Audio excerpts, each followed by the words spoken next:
Commerce tutor വീഡിയോസിലേക്ക് എല്ലാവർക്കും സ്വാഗതം. ക്ലാസ് 12 ബിസിനസ് സ്റ്റഡീസിൻ്റെ ചാപ്റ്റർ 2 പ്രിൻസിപ്പിൾസ് ഓഫ് മാനേജ്മെൻറ്റ്. ഈ പാഠത്തിൻ്റെ സെക്കൻഡ് പാർട്ടാണ് നമ്മൾ ഇന്ന് ചർച്ച ചെയ്യുന്നത്. ഈ പാഠഭാഗത്ത് ഏറ്റവും പ്രധാനമായിട്ട് നമ്മൾ ചർച്ച ചെയ്യുന്നത് ടൈലേഴ്സ് സയൻറ്റിഫിക് മാനേജ്മെൻറ്റ് എന്നുള്ള ഏരിയയാണ്. ടൈലറുടെ സയൻറ്റിഫിക് മാനേജ്മെൻറ്റ് പ്രിൻസിപ്പിൾസാണ് ഇന്ന് നമ്മൾ ചർച്ച ചെയ്യുന്നത്. Frederick Winslow Taylor, FW Taylor, അദ്ദേഹത്തിൻ്റെ മുഴുവൻ പേര് ഫെഡറിക് വിൻസ്ലോ ടൈലർ എന്നാണ്. മാർച്ച് 20, 1856 ജനിച്ചു. മാർച്ച് 21, 1915 മരണമടഞ്ഞത്.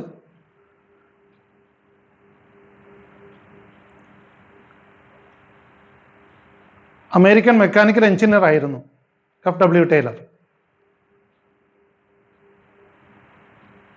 He coined the term scientific management. Scientific management എന്നുള്ള വാക്ക് ആദ്യമായിട്ട് ആവിഷ്കരിച്ചത്, കോയിൻ ചെയ്തത്, അങ്ങനെയുള്ള ഒരു വാക്ക് പ്രാബല്യത്തിൽ കൊണ്ടുവന്നത് ടൈലറാണ്. He is regarded as the father of scientific management. Scientific മാനേജ്മെൻറ്റിൻ്റെ പിതാവെന്നാണ് FW ടൈലർ അറിയപ്പെടുന്നത്. His famous book The Principles of Scientific Management was published in the year of 1911. അദ്ദേഹത്തിൻ്റെ ഏറ്റവും ഫേമസ് ആയിട്ടുള്ള ബുക്കാണ് the principles of scientific management. 1911 ഈ പുസ്തകം publish ചെയ്യപ്പെട്ടത്. And again he was one of the first management consultants. Management കൺസൾട്ടൻസിൻ്റെ ആരംഭകാലത്തെ പ്രമുഖനായിരുന്നു FW ടൈലർ. അദ്ദേഹം ആവിഷ്കരിച്ച തത്വങ്ങളാണ് സയൻറ്റിഫിക് മാനേജ്മെൻറ്റ് പ്രിൻസിപ്പിൾസ് എന്ന പേരിൽ അറിയപ്പെടുന്നത്. സയൻറ്റിഫിക് മാനേജ്മെൻറ്റ് എന്താണെന്ന് ആദ്യം നമുക്ക് നോക്കാം. It is an important stream of classical school of management thought. ഏറ്റവും ഓൾഡസ്റ്റ് ആയിട്ടുള്ള ക്ലാസിക്കൽ സ്കൂൾ ഓഫ് മാനേജ്മെൻറ്റ് തോട്ടിലെ ഏറ്റവും പ്രധാനപ്പെട്ട ഒരു സ്ട്രീമാണ് scientific management. It suggest scientific methods as opposite to rule of thumb. കീഴ്വഴക്കങ്ങളിലൂടെ സിദ്ധിച്ച രീതികൾ ഒഴിവാക്കിക്കൊണ്ട് സയൻറ്റിഫിക് രീതികൾ എല്ലാ രംഗത്തും അവലംബിക്കണം, അല്ലെങ്കിൽ സയൻറ്റിഫിക് മെത്തേഡ്സ് ആവിഷ്കരിക്കണം, നടപ്പിലാക്കണം എന്നുള്ള അഭിപ്രായക്കാരനായിരുന്നു അദ്ദേഹം. അതാണ് സയൻറ്റിഫിക് മാനേജ്മെൻറ്റിൻ്റെ ഏറ്റവും അടിസ്ഥാന ആശയം എന്ന് പറയുന്നത്. സ്ഥാപനത്തിലെ എല്ലാ തലങ്ങളിലും ശാസ്ത്രീയ സമീപനം ആവശ്യമാണ്. ആ ശാസ്ത്രീയ രീതികൾ സ്ഥാപനത്തിൽ കൊണ്ടുവരണം. അല്ലാതെ പിന്തുടരുന്ന പഴയ കീഴ്വഴക്കങ്ങൾക്ക് വിധേയമാക്കി, അല്ലെങ്കിൽ പരിചയത്തിലൂടെ സിദ്ധിക്കുന്ന കീഴ്വഴക്കങ്ങളിലൂടെ ഉണ്ടാകുന്ന രീതികൾ ഒഴിവാക്കി എല്ലാ രംഗത്തും ശാസ്ത്രീയത കൊണ്ടുവരണം.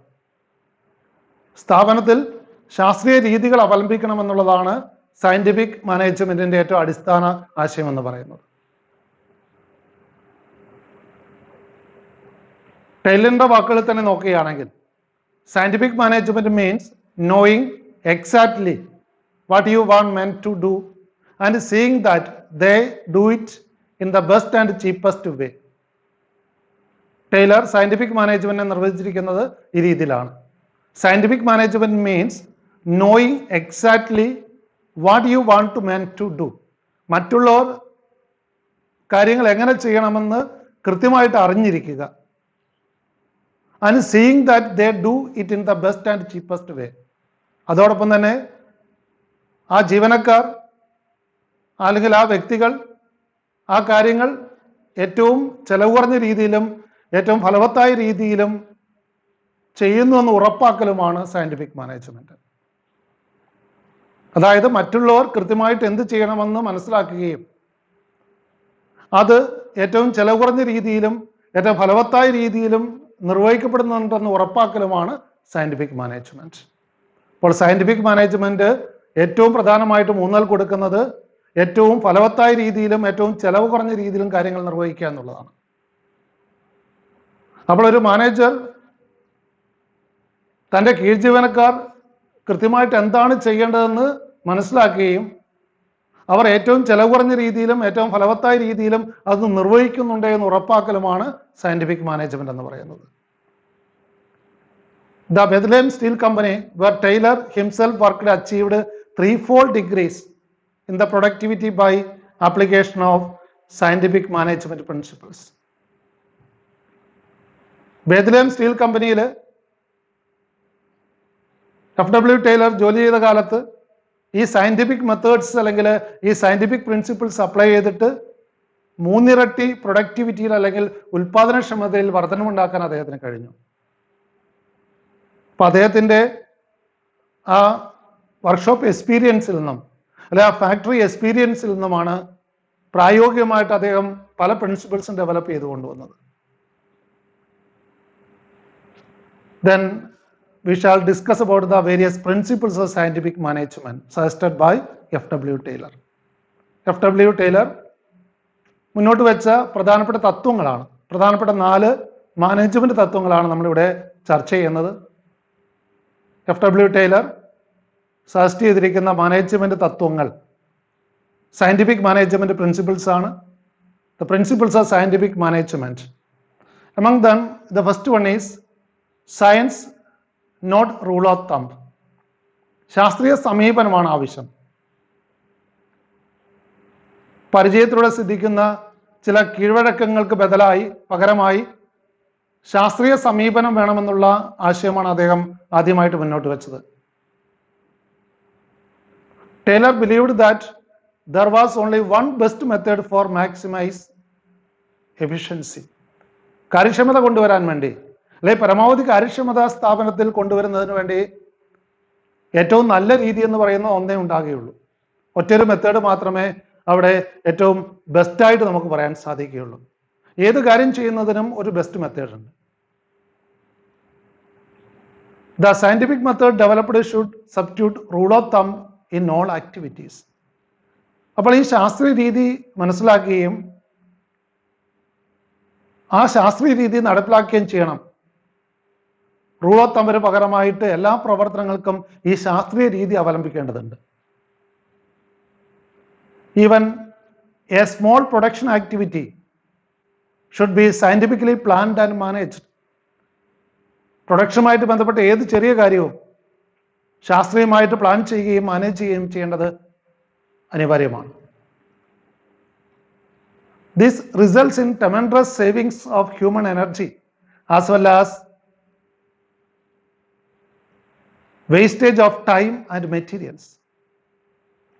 അപ്പോൾ ഈ ശാസ്ത്രീയ സമീപനത്തിലൂടെ ഇത്തരത്തിൽ എല്ലാ പ്രവർത്തനങ്ങൾക്കും ശാസ്ത്രീയ രീതി അവലംബിക്കുന്നതിലൂടെ അവിടെ വേസ്റ്റേജസ് അവോയ്ഡ് ചെയ്യാൻ സാധിക്കും. മെറ്റീരിയൽസിൻ്റെയും ടൈമിൻ്റെയും വേസ്റ്റേജസ് ഒഴിവാക്കാൻ സാധിക്കും. ഹ്യൂമൻ എഫേർട്സ് കുറയ്ക്കാൻ സാധിക്കും. അപ്പോൾ കുറഞ്ഞ അധ്വാനത്തിലൂടെ കുറഞ്ഞ സമയത്ത് കുറഞ്ഞ മെറ്റീരിയൽസ് ഉപയോഗിച്ചുകൊണ്ട് അല്ലെങ്കിൽ വേസ്റ്റേജസ് പരമാവധി കുറയ്ക്കാൻ വേണ്ടിയിട്ട് ഈ ശാസ്ത്രീയ സമീപനം സഹായിക്കും. Then secondly harmony not discord. അഭിപ്രായ ഭിന്നതയല്ല, പകരം സ്വരച്ചേർച്ചയാണ് വേണ്ടത്. മാനേജ്മെന്റും വർക്കേഴ്സ് തമ്മിൽ സ്വരച്ചേർച്ച ഉണ്ടാവേണ്ടതിന്റെ അനിവാര്യതയാണ് രണ്ടാമത്തെ തത്വത്തിലൂടെ അദ്ദേഹം നിർദ്ദേശിക്കുന്നത്. Harmony not discord. അഭിപ്രായ ഭിന്നതയല്ല, സ്വരച്ചേർച്ചയാണ് വേണ്ടത്. Taylor emphasized that there should be a complete harmony between the management and workers. ഒരു സ്ഥാപനത്തിലെ മാനേജ്മെന്റും വർക്കേഴ്സ് തമ്മിൽ സ്വരച്ചേർച്ച അനിവാര്യമാണ്. He recognized the class conflict help none, the workers, the managers or the factory owners. നമുക്കറിയാം, തൊഴിലാളിയും മുതലാളിയും തമ്മിൽ അല്ലെങ്കിൽ ഉടമസ്ഥനും അവിടുത്തെ ജീവനക്കാരും തമ്മിൽ ഒരു ക്ലാസ് കോൺഫ്ലിക്റ്റ് സ്വാഭാവികമാണ്. ഭരണവർഗവും കീഴ് ജീവനക്കാരും തമ്മിൽ തീർച്ചയായിട്ടും ഒരു കോൺഫ്ലിക്റ്റ് സ്വാഭാവികമാണ്. അവർ തമ്മിലുള്ള അകൽച്ച അതൊരിക്കലും വർക്കേഴ്സിന് ഗുണകരമായിരിക്കില്ല, ഓണേഴ്സിന് ഒട്ടും തന്നെ അഭിലഷണീയമായിരിക്കില്ല. അതുപോലെ തന്നെ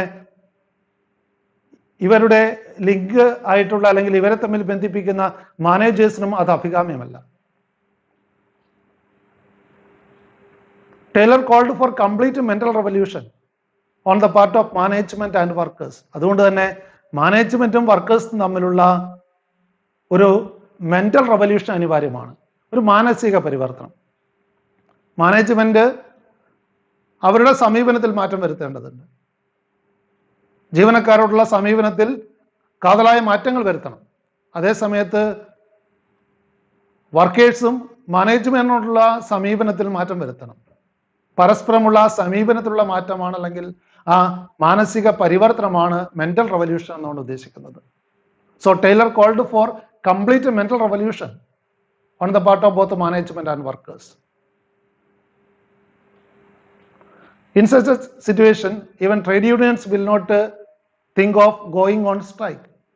അപ്പോൾ ഇത്തരത്തിലുള്ളൊരു മെന്റൽ റവല്യൂഷൻ, പരസ്പരം സഹകരണത്തോടുള്ള ഒരു പ്രവർത്തനം ഉണ്ടാകുമ്പോൾ അവിടെ ട്രേഡ് യൂണിയൻ പോലും അപ്രസക്തമാകുന്നു എന്നുള്ളതാണ് ടൈലറുടെ അഭിപ്രായം. So in such a situation even trade union will not think of going on strike. അവിടെ ഒരു തൊഴിൽ പ്രശ്നങ്ങളോ സമരങ്ങളോ ഒരു സ്ഥാപനത്തിലും ഉണ്ടാവില്ല. കാരണം പരസ്പരം സഹകരണത്തോടുകൂടി, പരസ്പരം വിട്ടുവീഴ്ചകളോടുകൂടി അല്ലെങ്കിൽ സ്വരച്ചേർച്ചയോടുകൂടി സ്ഥാപനത്തിൽ പോകുമ്പോൾ അവിടെ ട്രേഡ് യൂണിയൻ പോലും അപ്രസക്തമായി തീരുന്നു എന്നുള്ള ഒരു അഭിപ്രായക്കാരനായിരുന്നു FW Taylor. The third scientific management principle is cooperation, not individualism.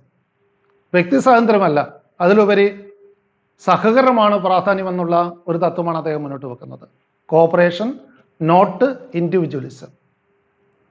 There should be a complete cooperation between the labor and the management instead of individualism.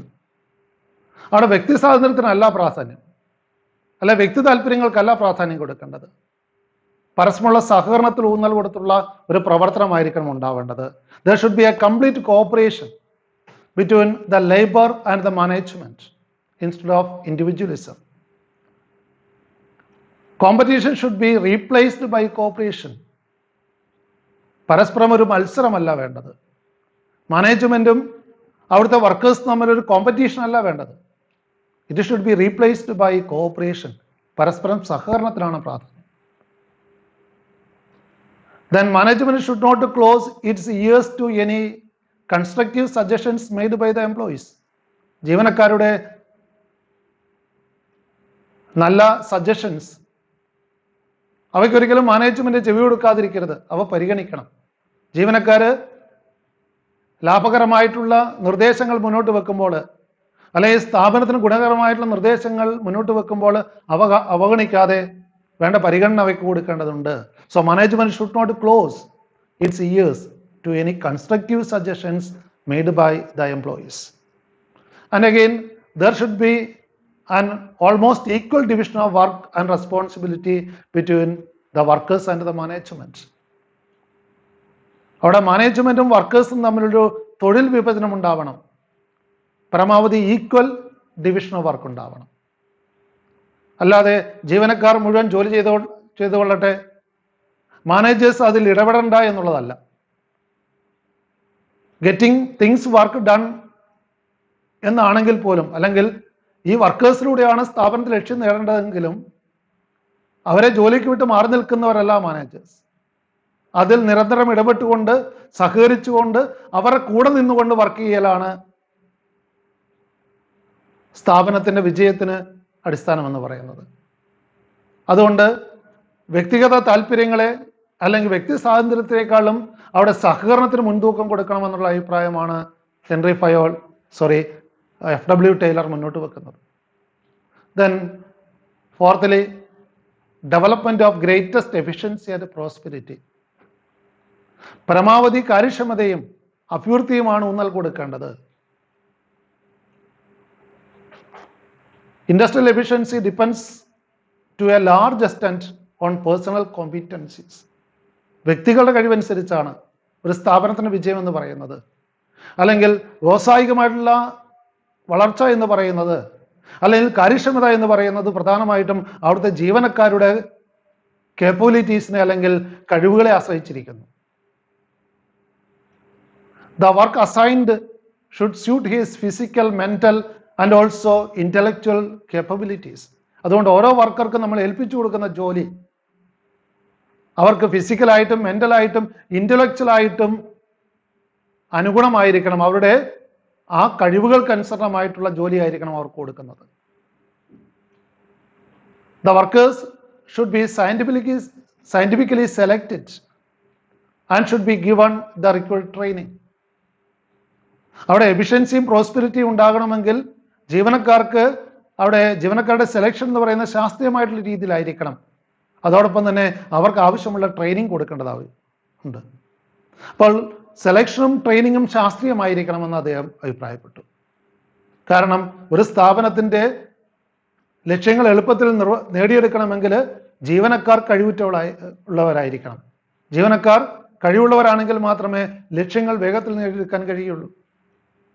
അതുകൊണ്ട് ഏറ്റവും അനുയോജ്യരായിട്ടുള്ള ജീവനക്കാരെ വേണം തിരഞ്ഞെടുക്കാൻ. അവർക്ക് ആവശ്യമുള്ള ട്രെയിനിങ് നൽകേണ്ടതുണ്ട്. And again this will ensure their greatest efficiency and prosperity for both company and workers. ഇത്തരത്തിൽ ശാസ്ത്രീയമായിട്ടുള്ള selection training കൊടുക്കുന്നതിലൂടെ പരമാവധി എഫിഷ്യൻസി, കാര്യക്ഷമത കൊണ്ടുവരാൻ സാധിക്കും. അല്ലെങ്കിൽ സ്ഥാപനത്തിന്റെ അഭിവൃദ്ധി, സ്ഥാപനത്തിന് മാത്രമല്ല ജീവനക്കാരുടെ അഭിവൃദ്ധിക്കും അത് കാരണമാകും. So development of greatest efficiency and prosperity should be aimed. So these all are the scientific management principles. അദ്ദേഹം മുന്നോട്ട് വെച്ച 4 പ്രധാനപ്പെട്ട സയന്റിഫിക് മാനേജ്മെന്റ് പ്രിൻസിപ്പിൾസ് ആണ് നമ്മൾ കണ്ടത്. Then next about the techniques of scientific management. Scientific management തന്ത്രങ്ങളെ കുറിച്ചാണ്, ശാസ്ത്രീയ മാനേജ്മെന്റിന്റെ തന്ത്രങ്ങൾ. ഈ തത്വങ്ങൾ പ്രായോഗികമായിട്ട് നടപ്പിലാക്കാൻ വേണ്ടിയുള്ള ചില രീതികളാണ് ടെക്നിക്സിലൂടെ FW ടൈലർ സജസ്റ്റ് ചെയ്യുന്നത്. അദ്ദേഹം കേവലം പ്രിൻസിപ്പിൾസ് ആവിഷ്കരിക്കുക മാത്രമല്ല, അതൊരു ഫാക്ടറി സിറ്റുവേഷനിൽ അല്ലെങ്കിൽ ഒരു വർക്ക് സിറ്റുവേഷനിൽ എങ്ങനെ ഇംപ്ലിമെന്റ് ചെയ്യാം, ആ പ്രിൻസിപ്പിൾസ് എങ്ങനെ നടപ്പിലാക്കാം എന്നതിനുള്ള ചില രീതികൾ, ചില ടെക്നിക്കുകൾ, ചില തന്ത്രങ്ങൾ കൂടി അദ്ദേഹം നിർദ്ദേശിക്കുകയുണ്ടായി. So about the techniques of scientific management. First one is functional foremanship. Functional foremanship ആണ് അദ്ദേഹം സജസ്റ്റ് ചെയ്ത ഒരു പ്രധാനപ്പെട്ട scientific management technique. Taylor suggested functional foremanship through 8 specialist supervisors. ഓരോ വർക്കറും 8 സ്പെഷ്യലിസ്റ്റ് സൂപ്പർവൈസർമാരുടെ കീഴിൽ ജോലി ചെയ്യണമെന്നാണ് അദ്ദേഹത്തിന്റെ ഫങ്ഷണൽ ഫോർമാൻഷിപ്പ് എന്ന് പറയുന്ന ടെക്നിക്കിൽ നിർദ്ദേശിക്കുന്നത്. 8 സ്പെഷ്യലിസ്റ്റ് ആയിട്ടുള്ള സൂപ്പർവൈസേഴ്സിന്റെ കീഴിലായിരിക്കണം ഒരു വർക്കർ ജോലി ചെയ്യേണ്ടത്. Under the factory manager, there was a planning in charge and a production in charge. Factory മാനേജറുടെ കീഴിൽ കൃത്യമായിട്ട് പ്ലാനിങ്ങും എക്സിക്യൂഷനും തമ്മിൽ ഒരു ഡിവിഷൻ നടത്തണം. അവിടെ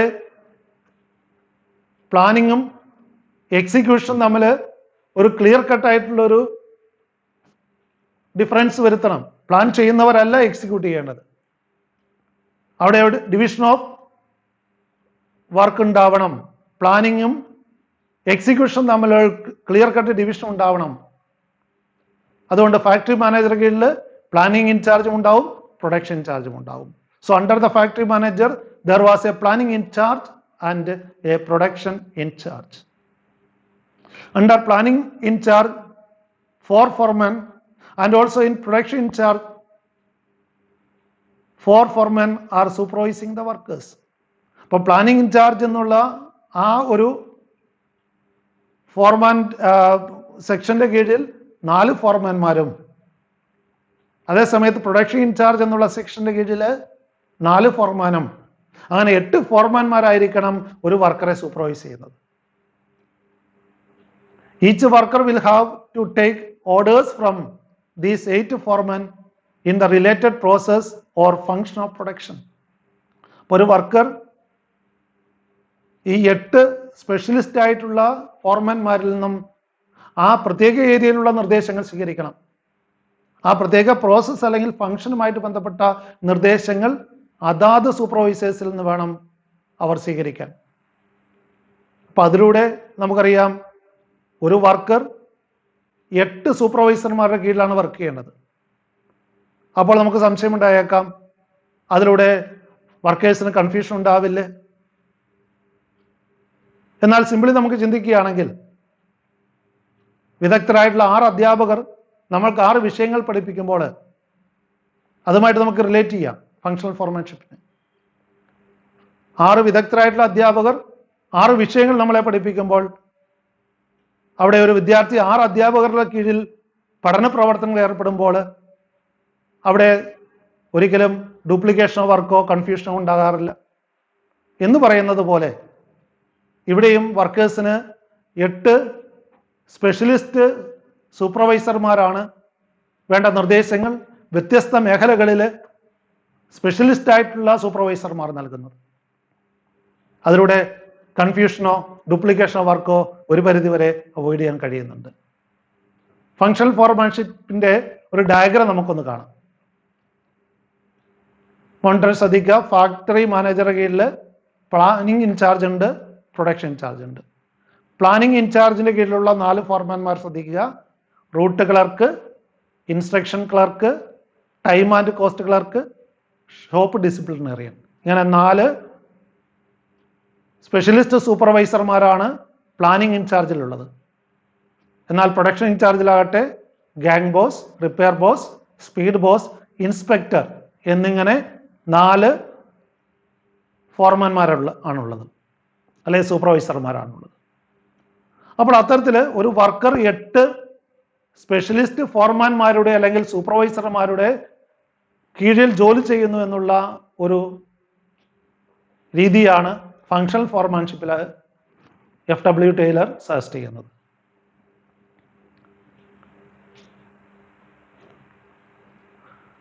സോ ഫങ്ഷണൽ ഫോർമാൻഷിപ്പാണ് FW ടൈലർ സജസ്റ്റ് ചെയ്ത ഒരു പ്രധാനപ്പെട്ട സയന്റിഫിക് മാനേജ്മെന്റ് ടെക്നിക്. 8 സ്പെഷ്യലിസ്റ്റ് ഫോർമാൻമാരെ ഉപയോഗിച്ചുകൊണ്ടുള്ള ഒരു സൂപ്പർവിഷനാണ് അദ്ദേഹം സ്പെഷ്യലൈസേഷൻ അറ്റൈൻ ചെയ്യാൻ വേണ്ടിയിട്ട്, അല്ലെ ഡിവിഷൻ ഓഫ് വർക്കിനും സ്പെഷ്യലൈസേഷനും ഊന്നൽ കൊടുത്തുകൊണ്ടുള്ള ഒരു രീതിയാണ് ഇവിടെയുള്ളത്. The second scientific management technique suggested by FW Taylor is standardisation and simplification of work. സ്റ്റാൻഡേർഡുകൾ നിശ്ചയിക്കുകയും വർക്കിൻ്റെ ലഘൂകരണവുമാണ് രണ്ടാമത്തെ ടെക്നിക്കായിട്ട് FW ടൈലർ സജസ്റ്റ് ചെയ്യുന്നത്. Standardisation refers to the process of setting standards for every business activity. Standardisation അഥവാ നിലവാരവൽക്കരണം എന്ന് പറഞ്ഞാൽ ബിസിനസ് ആക്ടിവിറ്റീസിൻ്റെ ഓരോ ഏരിയയിലും മുൻകൂട്ടി സ്റ്റാൻഡേർഡുകൾ നിശ്ചയിക്കുക എന്നുള്ളതാണ്. The process of setting standards for every business activity is called standardisation. അപ്പോൾ എല്ലാ ബിസിനസ് പ്രവർത്തനങ്ങൾക്കും മുൻകൂട്ടി സ്റ്റാൻഡേർഡുകൾ നിശ്ചയിക്കേണ്ടതുണ്ട്. അങ്ങനെ മുൻകൂട്ടി സ്റ്റാൻഡേർഡുകൾ നിശ്ചയിക്കുന്നതിനാണ് സ്റ്റാൻഡർഡൈസേഷൻ എന്ന് പറയുന്നത്. The best practices can be kept and further refined to develop a standard which should be followed throughout the organisation. അപ്പോൾ ഏറ്റവും ബെസ്റ്റായിട്ടുള്ള പ്രാക്ടീസസ്, നല്ല കീഴ്വഴക്കങ്ങളെ അതിനെ പിന്നീട് റിഫൈൻ ചെയ്തുകൊണ്ട് അല്ലെങ്കിൽ പരിഷ്കരിച്ചുകൊണ്ടാണ് സ്റ്റാൻഡേർഡുകൾ സ്ഥാപനത്തിൽ നിശ്ചയിക്കുന്നത്. ഏറ്റവും നല്ല പ്രാക്ടീസുകൾ അവയെ വീണ്ടും റിഫൈൻ ചെയ്തുകൊണ്ട് സ്റ്റാൻഡേർഡുകൾ നിശ്ചയിക്കുന്നു. അങ്ങനെ ഒരു സ്റ്റാൻഡേർഡ് നിശ്ചയിച്ചു കഴിഞ്ഞാൽ സ്ഥാപനത്തിൽ മുഴുവനും ആ സ്റ്റാൻഡേർഡ് പ്രായോഗികമായിട്ട് ഉപയോഗിക്കേണ്ടതാണ്. Then these standards are the benchmarks which must be adhered to during production. അപ്പോൾ ഈ സ്റ്റാൻഡേർഡുകൾ എന്ന് പറയുന്നത് മുൻകൂട്ടി നിശ്ചയിക്കുന്ന അളവുകോലുകളാണ്, മാനദണ്ഡങ്ങളാണ്. അതുകൊണ്ട് തന്നെ അവ നിർബന്ധമായിട്ടുള്ള പ്രൊഡക്ഷൻ ആക്ടിവിറ്റീസിൽ ഫുൾഫിൽ ചെയ്യേണ്ടതുണ്ട്, അവ നിർബന്ധമായിട്ടും പാലിക്കേണ്ടതുണ്ട്. Then simplification aims at eliminating unnecessary diversity of products. അമിതമായിട്ടുള്ള ഉൽപ്പാദനം കൊണ്ട് കാര്യമില്ല, ഒരുപാട് വേസ്റ്റേജസ് ഉണ്ടാകുന്നു, അല്ലെങ്കിൽ ഒരുപാട് കോസ്റ്റ് ഉണ്ടാകുന്നു. അങ്ങനെ കോസ്റ്റ് ഇൻവോൾവ് ചെയ്യിച്ചുകൊണ്ട് ഒരുപാട് വേസ്റ്റേജസ് വന്നുകൊണ്ട് പ്രൊഡക്ഷൻ മാക്സിമം ആക്കുന്നതിൽ കാര്യമില്ല. അപ്പോൾ ഈ പറയുന്ന അനാവശ്യ പ്രോഡക്റ്റ് ഡൈവേഴ്സിറ്റി ഒഴിവാക്കണം. ഒരുപാട് തരത്തിലുള്ള ഉൽപ്പന്നങ്ങൾ നിർമ്മിച്ച് ഒരുപാട് ലേബർ കോസ്റ്റും ഒരുപാട് മെറ്റീരിയൽ വേസ്റ്റേജും ഉണ്ടാക്കരുത്.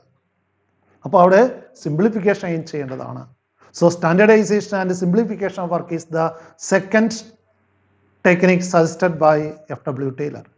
The third management technique suggested by F.W. Taylor is work study.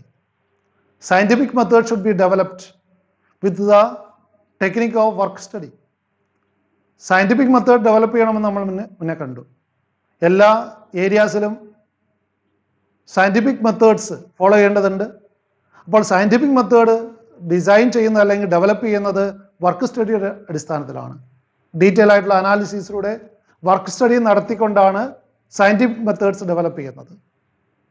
ഈ വർക്ക് സ്റ്റഡിയിൽ പ്രധാനമായിട്ടും 4 elements are there. It involves 4 elements. Work സ്റ്റഡിക്ക് പ്രധാനപ്പെട്ട 4 ഘടകങ്ങളാണുള്ളത്. ഒന്നാമതായി method study, then secondly motion study, then thirdly time study, and the last one is fatigue study. These are the 4 elements of work study: method study, motion study, time study, and also fatigue study are the 4 elements of work study. ഈ ഓരോ work സ്റ്റഡിയുടെ എലമെന്റ്സും ഓരോ ടെക്നിക്കായിട്ട് വേണമെങ്കിൽ നമുക്ക് നിർദ്ദേശിക്കാവുന്നതാണ്. ആദ്യമായിട്ട് നമുക്ക് method സ്റ്റഡിയെ കുറിച്ച് കാണാം. The objective of method study is to find out one best way of doing a job. ഒരു ജോലി ചെയ്യുന്നതിനുള്ള ഏറ്റവും നല്ല രീതി നിശ്ചയിക്കുന്നതിന് വേണ്ടിയിട്ടാണ്. ഏതാണ് ആ ജോലി ചെയ്യുന്നതിന് വേണ്ടി ഏറ്റവും ബെസ്റ്റ് ആയിട്ടുള്ള രീതി എന്ന് നിർണ്ണയിക്കാൻ വേണ്ടിയിട്ടാണ് മെത്തേഡ് സ്റ്റഡി നടത്തുന്നത്. We know there are various methods of doing a job. To determine the best way, there are several parameters. ഒരേ കാര്യം തന്നെ ചെയ്യുന്നതിന് വേണ്ടിയിട്ട് അനവധി രീതികൾ നമുക്ക് പറയാൻ സാധിക്കും. There are alternative methods are there. ഇതിൽ ഏറ്റവും നല്ലത് ഏതാണ്? അപ്പോൾ ഒരുപാട് ഘടകങ്ങളെ വിവിധ പാരാമീറ്റേഴ്സിനെ പരിഗണിച്ചിട്ട് വേണം നമുക്ക് അവിടെ ഏതാണ് ഏറ്റവും നല്ല മെത്തേഡ് എന്ന് നിശ്ചയിക്കാൻ വേണ്ടിയിട്ട്. Right from procurement of raw materials till the final product is delivered to the customer, every activity is a part of method study.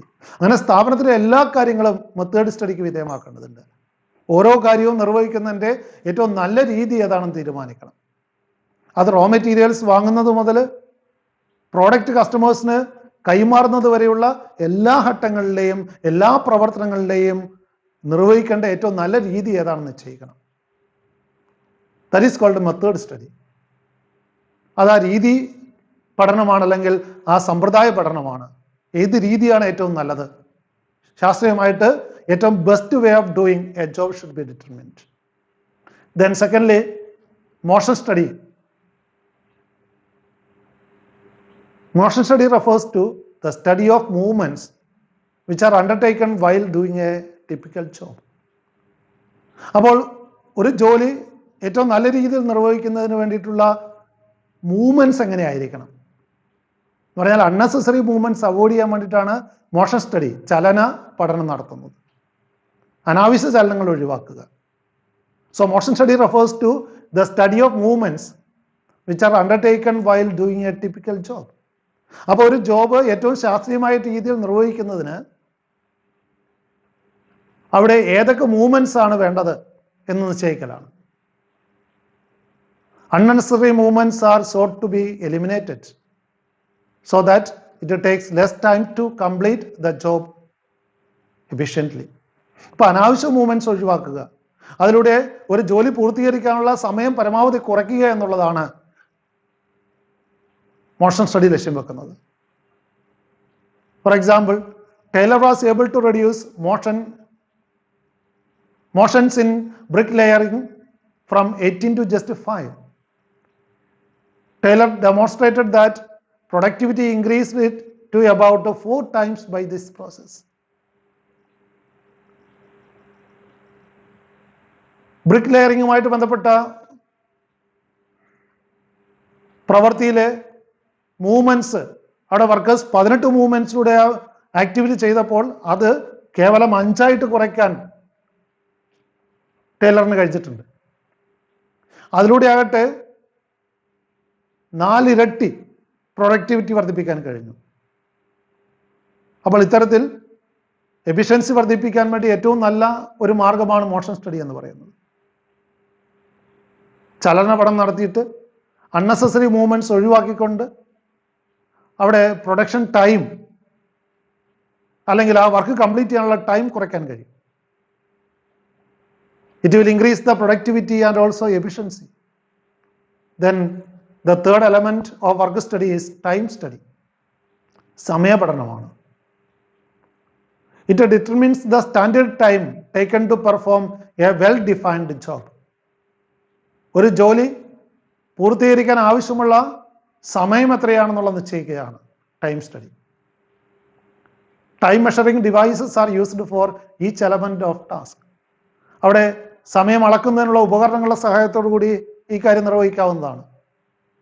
The standard time is fixed for the whole of the task by taking several readings. The object of time study is to determine the number of workers to be employed, frame suitable incentive schemes, and determine labor cost. അപ്പോൾ അവിടെ standard time fix ചെയ്യുന്നു. ഓരോ ജോലിയും complete ചെയ്യാനുള്ള സമയം ഒരു സാധാരണ worker അല്ലെങ്കിൽ ഒരു ആവറേജ് വർക്കർക്ക് എത്ര സമയം കൊണ്ട് ആ ജോലി പൂർത്തിയാക്കും. ഇങ്ങനെ ടൈം സ്റ്റഡി നടത്തുന്നതിന്റെ പ്രയോജനം എന്ന് പറയുന്നത് അവിടെ എത്ര ജീവനക്കാരെ, ഒരു വർക്കിന് എത്ര ജീവനക്കാരെ വിനിയോഗിക്കണം, അവരുടെ വേതനം എങ്ങനെ ആയിരിക്കണം, അതുപോലെ എത്രമാത്രം ലേബർ കോസ്റ്റ് അതിന് ഇൻവോൾവ്ഡ് ആകും എന്നുള്ള കാര്യങ്ങളൊക്കെ നിശ്ചയിക്കാൻ വേണ്ടിയിട്ട് ടൈം സ്റ്റഡി അനിവാര്യമാണ്. So the objective of time study is to determine the number of workers to be employed, frame suitable incentive schemes and determine labour cost. Work സ്റ്റഡിയിലെ ലാസ്റ്റ് ആണ് fatigue study. ക്ഷീണ പഠനം എന്ന് പറയും fatigue study.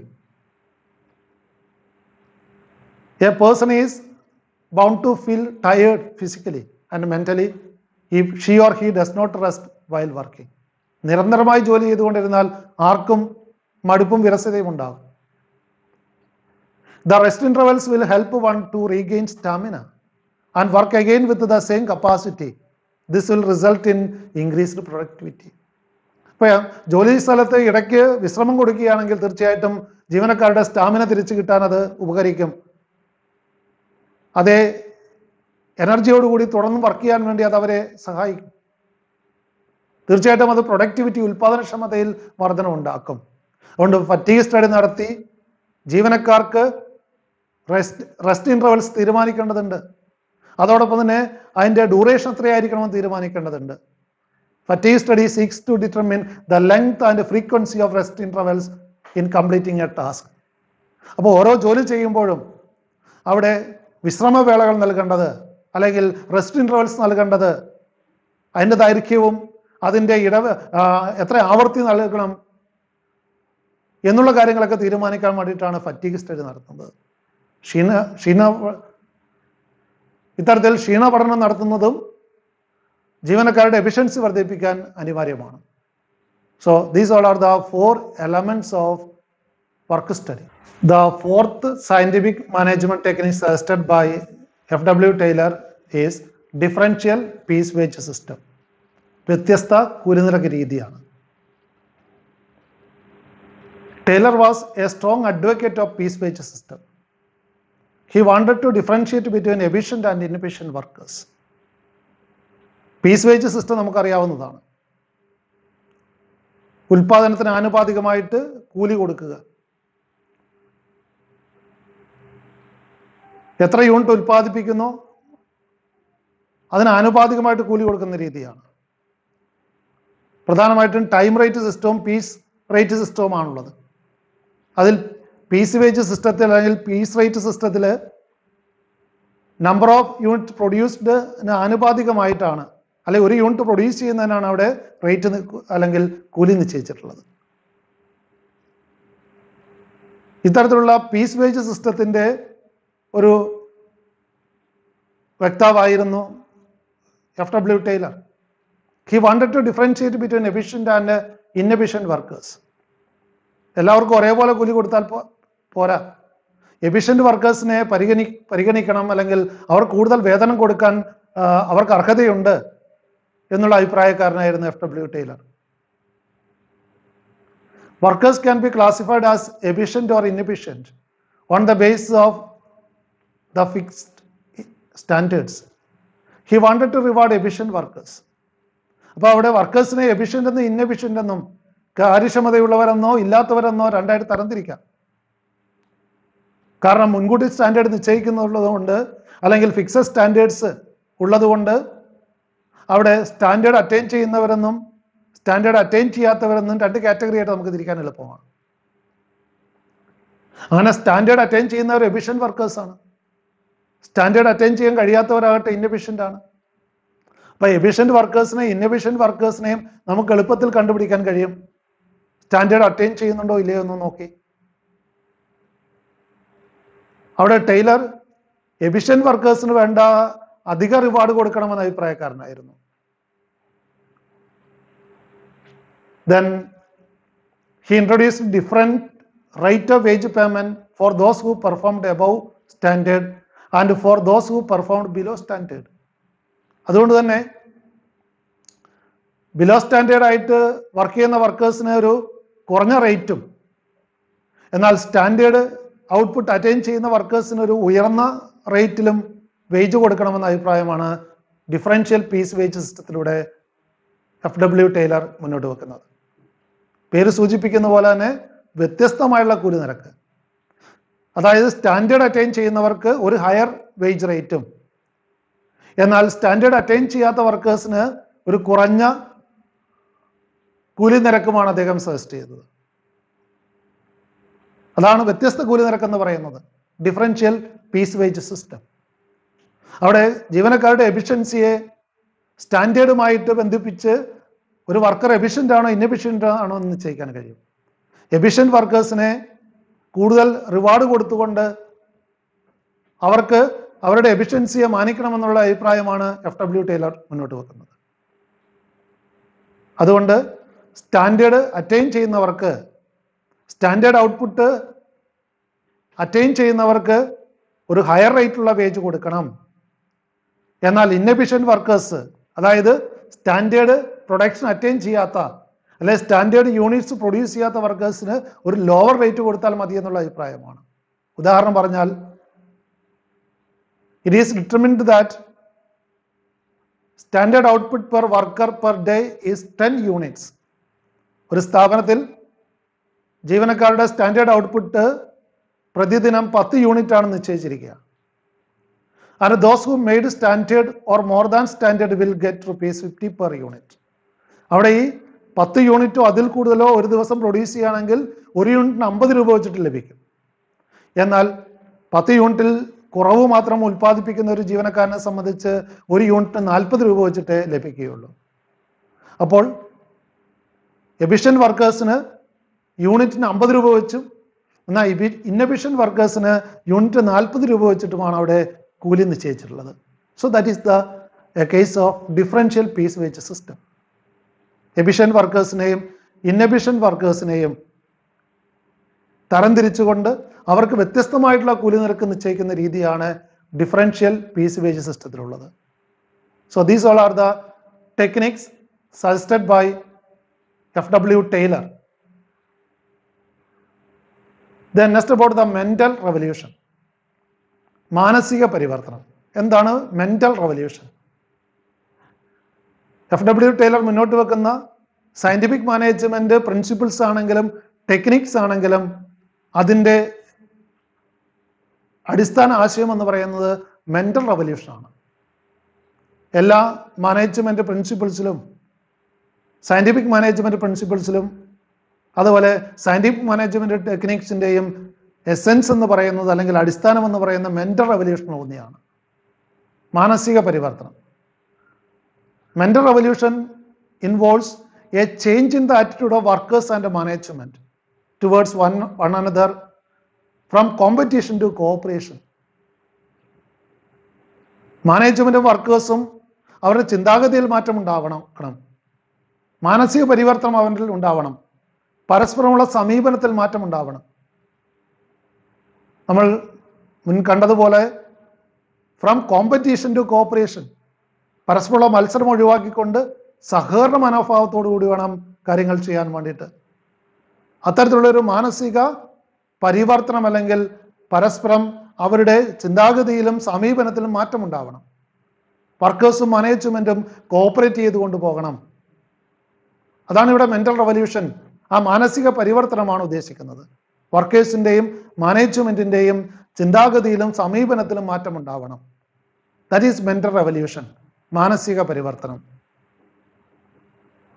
Both managers and workers realize that they require one another. Both should aim to increase the size of profits.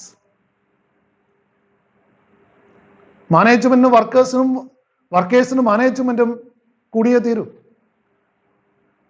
അവർക്ക് പരസ്പരം ആശ്രയിക്കാതെ മുന്നോട്ട് പോകാൻ സാധ്യമല്ല. Both should aim to increase the size of profit. ലാഭവർദ്ധനവിന് വേണ്ടിയിട്ട് മാനേജ്മെന്റും വർക്കേഴ്സും ഒരേപോലെ ശ്രമിക്കേണ്ടതുണ്ട്. Management should share a part of surplus with workers. ലാഭത്തിന്റെ ഒരു വീതം വർക്കേഴ്സിന് ഷെയർ ചെയ്യണം. This would eliminate the need for any agitation. അപ്പൊ അത്തരത്തിലൊരു സഹകരണം ഉണ്ടാകുമ്പോൾ ട്രേഡ് യൂണിയൻ അപ്രസക്തമാകുന്നു, അല്ലെങ്കിൽ പരസ്പരമുള്ള കലഹങ്ങൾ ഒഴിവാക്കാൻ കഴിയുമെന്ന അഭിപ്രായമാണ് FW ടൈലർ മുന്നോട്ട് വെക്കുന്നത്. അപ്പോൾ മെന്റൽ റവല്യൂഷൻ എന്നുള്ള അടിസ്ഥാനപരമായ ആശയത്തിലൂന്നിയാണ് സയന്റിഫിക് മാനേജ്മെന്റ് പ്രിൻസിപ്പിൾസും ടെക്നിക്സും നിലകൊള്ളുന്നത്. വർക്കേഴ്സും മാനേജ്മെന്റും പരസ്പരം അവരുടെ സമീപനത്തിലും അവരുടെ ഇടപെടലുകളിലും മാറ്റം വരുത്തണം. പരസ്പരം സഹകരിച്ചുകൊണ്ട് ഒരു മാനസിക വിപ്ലവം അവിടെ ഉണ്ടാവേണ്ടത് അനിവാര്യമാണ്.